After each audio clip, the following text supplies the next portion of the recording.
লাইভও ঢুকছিলাম যে আপনার লগে গল্প করম, কিন্তু পারছি না রে ভাই। নেটওয়ার্ক কন্ডিশনে আপনারা সব এই ভুক্তভোগী। আপনারা সবেও জানো, আমারও গাইলেইতে ফেরতাই নাই। আর বাদে লাইভ খাটিয়া আইয়া ভিডিও বানাইয়া আপনার সামনে আমি চেষ্টা করমু দিবার লাগিয়া। আজকের ভিডিওটা হইয়া থাকলো ইনসাব আর না ইনসাবর ভিডিওটা বানাইতাম আপনার সামনে। ইনসাব আর না ইনসাবর একটা ভিডিও বানাইয়া দিমু। মাতিগু যদি হাসালগর যুগর লগে মিলে আর এটা যদি দুনিয়াত চলে, তে সে আর করতাইনি না করতাইনি এটা হইল গিয়ে আপনার ব্যাপার। আর আপনার উপরে ইনসাফ দিলাম আর কি। ইনসাফ তো দুনিয়াত নাই, কিয়র লাগি নাই ও আমি ভিডিওটা বানাই। আর ইনসাফ আসেনি না নাই আপনারা দেখবা। কারণ একটা বেটিয়ে একটা ছেলে বিয়া দিল, ছেলে বিয়া দিয়া যখন বউটা আনলো, কিছু সংখ্যক মানুষের কথা আমি কইয়ার, কিছু সংখ্যক মানুষের কথা কইয়ার আমি মাতিকান্তে বাঙ্গিলাম কিতা লাগে আপনারা ভুল ধরাত খুবটা। আলহামদুলিল্লাহ, ভুল না ধরলে ভুল ধরা যত জব বাইয়ে ভুল ধরো, আমি তোমার তান্ডে আমার অন্তর তাকে সেলুট জানাই। কারণ মানুষের ভুল না ধরলে মানুষে সারা জিন্দগি ভুল করিয়া যাইব। মানুষে বুঝতো নাই যে আমি ভুল করিয়া ভুল ধরিয়া দেবা বহুত মায়ার এক মানুষের কাজ হইয়া থাকলো। যে মানুষের ভুল ধরিয়া দে, ও মানুষটা হইল গিয়া সবটাকি মায়ার মানুষ। আমি আমার অন্তর থেকে তোমার সেলুট জানাই। কথাটা হইয়া থাকলো কিছু সংখ্যক মানুষ আছেন যে ইনসাফ খালি একতরফা ইনসাফ আর একতরফা না ইনসাফ করা যায়, কোনো অসুবিধা হয় না। যখন একটা ছেলে বিয়া দিয়ে একটা বউ গড়ো আনলো, কিছু সংখ্যক হরিণতে এই বউটারে কোনো দিনও ফুলি ভাবিয়া নেই না। এটা তার অন্তর থাকে সবসময় বউ। ইগুরে সেতে মারা দিতে দিতে দিতে দিতে এই পর্যন্ত কষ্ট হর নমুনা দিয়া ইগুরে কষ্ট দেন, এত তান কোনো জাত অসুবিধায় পায় না। আর যখন তান ফুলিটা অন্য জায়গাত বিয়া দেন, তখন ফুলির উপরে কোনো কষ্ট, সামান্য কষ্ট যাবার বাদে তান খলেন যা ফাটি যায় গিয়া যে আমার ফুলিটায় কষ্ট করে, ও এই নই লাগি না ইনসাবি। কারণ তান ফুড়ে বিয়া দিছইন ইগুর উপরে খালি সামান্য সই থাকি বাটি ইলার বাদে তান খলিঞ্জা পর্যন্ত জ্বলি যায় গিয়ে আমার ফুড়িয়ে যদি অত কষ্ট আপনারারে দিল, তে আপনারা বিচার দিলাই না এখানে এগুর শাসন করাতে আপনারা লাগলা এখানে আপনারা টাইম বেশি লাইছিনি। আর তান গড় বহু যে গু আনছইন ইগুর বিয়ান তাকে বিয়াল পর্যন্ত ইগুর ফুটকি বাইজে লাগিয়া বই রইছইন। ইগু ফুতিরননি, ইগে খারনি, ইগে খাইলাননি, ইগু ঘুমাই যাননি। এই ধরনের বেইনসাব একজাত মানুষ আছেন। এই বেইনসাব মানুষ যারা আছো, এরারে আমি কইয়ার নিজর ফুলির উফরে যখন সদমা পড়ে, তখন আপনার কলিনজাত কীরকম লাগে ওটা তোরা চিন্তা করবা। আমি গল্প লম্বা করতাম নাই। যদি আপনার ভলির উপরে কোনো স্পট ফোড়ার বাদে আপনার কলিনজাত ধরে, আপনি বউ যে গু আনছো ইগুর উপরে কোনো স্পট ফোড়ার বাদে ইগুরও মা বাপর কলিনজাতলা ধরে, ও কথাখান আপনি খেয়াল রাখবা। আপনারে ওখানটা কইলাম আর কি। মানুষরে এক নজরে সুন্দর নজরে চাইও, দেখবাই আপনার জিন্দগিটাও ভালো হইব। বউয়াইন তোরও আটা আদর বেশ পাইবাই। এখন আমি যাই মেইন মাতো ভাই, একটা বাপর একটা ছেলে আসলো, ও ইনসাফ আর বেইনসাফর মাতটা কি আমি আইয়ার কইবাই নয়া আর এক মাত জড়িয়ে আনি না। এক বাপর একটা ছেলে আসলো, এই বাপর দুইটা বড় বড় দোকান আসলো, বড় বড় দুইটা দোকান আসলো। তখন বাপ যখন কিছু তনায় দড়ি লইছে, ধরার বাদে সম্পূর্ণ ছেলের হাত তুলিয়া দিলেইস, সম্পূর্ণ ছেলের হাত তুলিয়া দিলেইছে।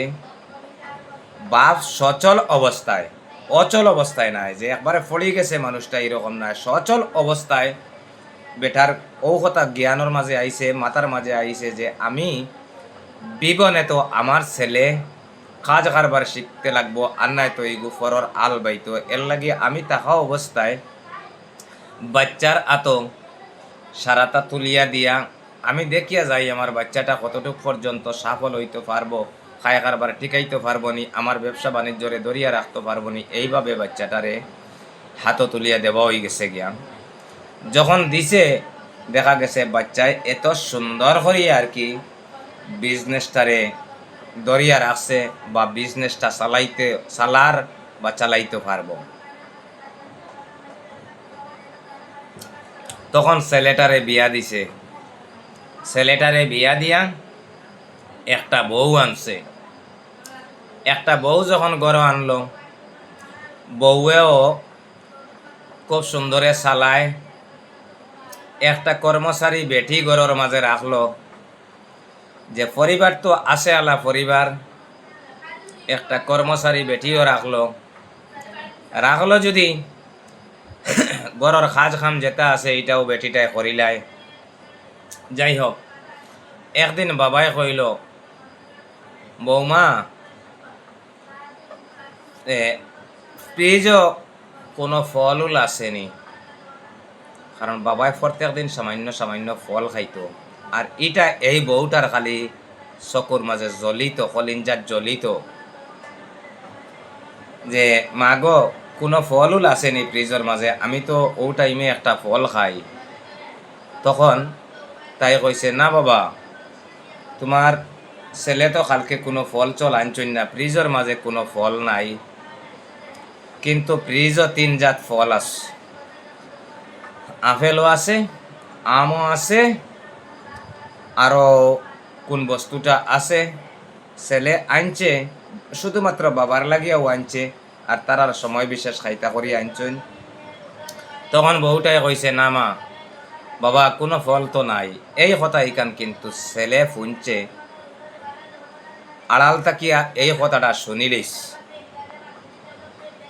কিন্তু ছেলেটা ফাট লোয়াত নাই। ওই যে আমরা কই নানি একটা বাসা আছে যে বেটাটায় ফাট লয় না, হে ফাট লোয়াত নাই। ওই যে যাওয়াত লাগছে, ওই সময় বাবায় প্রশ্ন করছে, বউয়ে জবাব দিছে, কথা ওখান কথায় আর টাইমে মিলি গেছে গিয়া।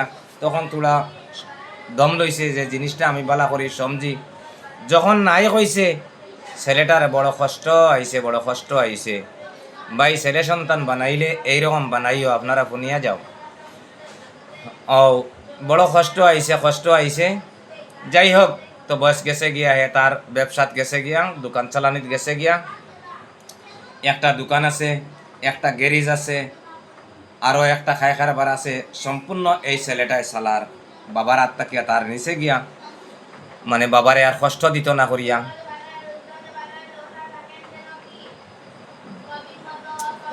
তখন বিকালে আইছে, আবার বাদে ডাকিছে তার বাবারে, ডাকিয়া তার বেটিরেও ডাকিছে, পরিবারে ডাকিছে, ডাকিয়া কইছে, চলো না আমরা সামান্য সময় গল্প করি, কিছু একটা কথা আছে। ও গল্প আরম্ভ করছে, কইছে, বাবা কেমন তোমার সারাদিন গেল, কিরকম গেল, বালা আসনি, সুন্দর মতো দিন কাটছে নি? বাস অত গেছে যদিন এইসব কথা জিগাইতে কইল, বাবারে বাবা একটা কাজ করো না, আপনার ব্যবসাটা আপনি চালাও, আর আমারে আপনি বেতন হিসাবে, আপনার কর্মচারী হিসাবে আমারে রাখো। যতটুক পর্যন্ত একটা কর্মচারী রাখলে তুমি বেতন দেবা লাগে, এইভাবে আমারে হিসাবর বেতনটা দেও, আর আপনার কারবারটা আপনি নিজে সমঝো। আর বাবা একটা কথা হইয়া থাকলো, আমি এই বাড়িতে আর থাকতাম চাইয়ার না, এই বাড়িটাতে আমি থাকতাম চাইয়ার না, আমি একটা বাড়াটিয়া গড় যাই মুগিয়া। তখন বাবাই মনে মনে তাজ্জুব হয়ে গেল, আমার ছেলেকে কথাটা কয় রে, আমার এত দন দৌলত থাকতে, অত সুন্দর বাড়িঘর থাকতে, যে ছেলেটাই কয় অন্য জায়গায় যাইতো গিয়া, আর ব্যবসা বাণিজ্য আমারে সমঝাইয়া দিত, আর আমার ছেলে আবার আমার দোকানে কর্মচারী হিসাবে কাজ করতো, জিনিসটা তো আমি বুঝতাম পারলাম না।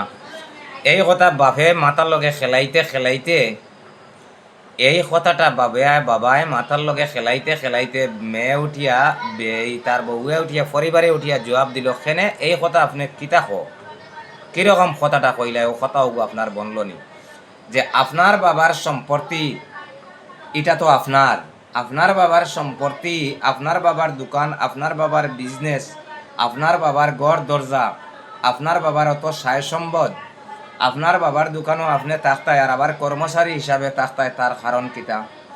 আপনার বাবার অত সুন্দর বাড়িঘর, ঘর দরজা তুমি ফালাইয়া তুমি বাড়াটিয়া গড় তাকতায়, তার কারণটা কিতা? তুমি এই বাড়ির তাকতায় নাই অন্য গড় যাইতে কি, তার কারণ কিতা?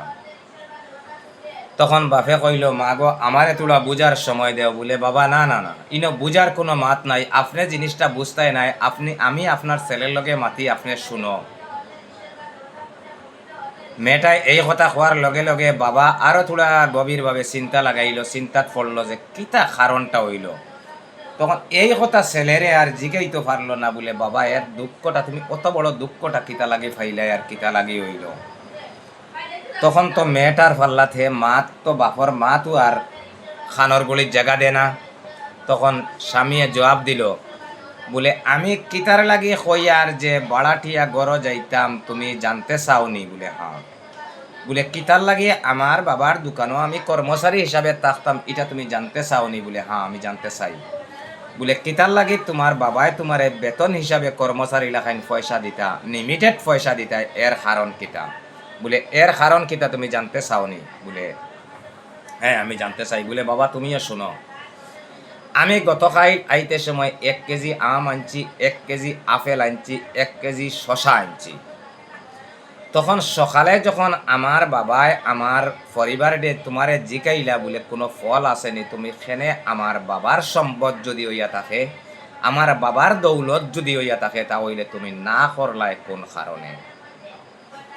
এখন তুমি কইতে পারলাই যে তোমার বাপর অত সম্পদ, তোমার বাপর অত দৌলত, যে আমার বাপর দৌলত যদি আমার বাপর প্রিজত হইয়া তুমি না করতে পারলাই, এই বাপর দৌলতর উপরে তোমার অত আশা কেনে?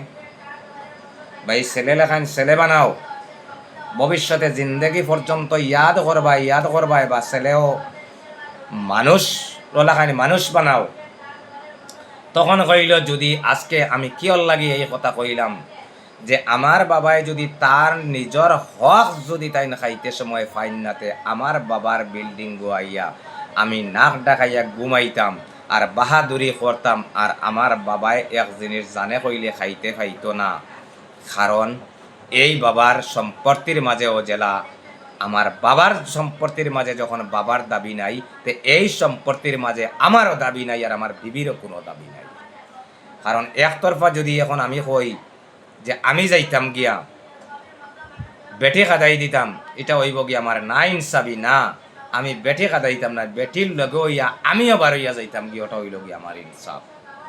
আর আমি যদি আমার পরিবারে লইয়া বাড়াঠিয়া গড় থাকি, আর আমার বাবাই যদি আমার কর্মচারীর হিসাবর বেতন দেন, তাহলে আমার পরিবারে বুঝতে পারবো যে ফরর দৌলত, গুম থাকি উঠিয়া দৌলত ফাইলে কি পর্যন্ত আরাম হয়, আর নিজের মেহনত করা দৌলত বানাইলে কি পর্যন্ত আরাম হয়। আমার বিবিয়েও কথা তার ভুল ওখান বুঝতে পারবো, আর বুঝতে পারে যদি, তে কোনো দিন আমার বাবারে, আমার কুটুম খেসরে, আত্মীয় স্বজনরে অহংকারী নজরে দেখতো নাই, গির্নার চৌকে দেখতো নাই, গির্না করতো নাই। আইজ আমার বাবার যদি সম্পদ থাকতো না, তে আমার নিজের খানে যে জিনিসটা আমি শুনলাম, চৌকে যে জিনিসটা দেখলাম, আমার বাবারে ঠেলাইয়া থাবড়াইয়া দাক্কাইয়া আমার বেটিয়ে বার করে দিল অনে। এই ধরনের বেটি লইয়া যদি আমার বাবার সম্পদের উপরে, আমার বাবার দৌলতর উপরে আমি থাকতাম, আমার বাবার রাস্তাত আগিতাম, আর সেও জিকাইলে চৌক রাঙ্গাইয়া চাইতাম না, আমি বাড়াটি গড় যাইতাম কি লিমিটেড পয়সা পাইলে বেটিটাই গড়র কাজ করলে, কারণ কর্মচারী দিয়ে খাম করাইলেই তো, এর লাগি বেটিয়ে দুনিয়ার কুচ্ছু বুঝে না। বেটিয়ে যদি তাই রাতে খাম করিয়া তাইর সংসারী তাই জুড়ে, তে তাই বুঝতে পারবো যে সংসারী কি জিনিস। আর দৌলত যদি আমি লিমিটেড পয়সা পাই, তে খরচ যখন লিমিটেড আইব, তখন তাইর অহংকার কমি যাইব গিয়া। এই অহংকারী বেটি লইয়া আমি আমার বাবার সম্পদর মাঝে থাকতাম না। ভাই আমি কথা লম্বা করিয়ান না, এই ধরনের সন্তান বানাও, এই ধরনের সন্তানদের শিক্ষা দেও, যে শিক্ষার কারণে প্রতিবাদ করলে, কোনো অন্যায় কাজ দেখলে বাবায় প্রতিবাদ করার আগে ছেলে সুষ্ঠু সুন্দর বিচার করতে পারে, প্রতিবাদ করতে পারে। এই ধরনের সন্তান বানাও, নিজে মানুষ বনো, নিজের ছেলে সন্তানরে মানুষ বানাও, ভবিষ্যতে আরাম পাইবে, জিন্দগিতে আরাম পাইবে। ধন্যবাদ।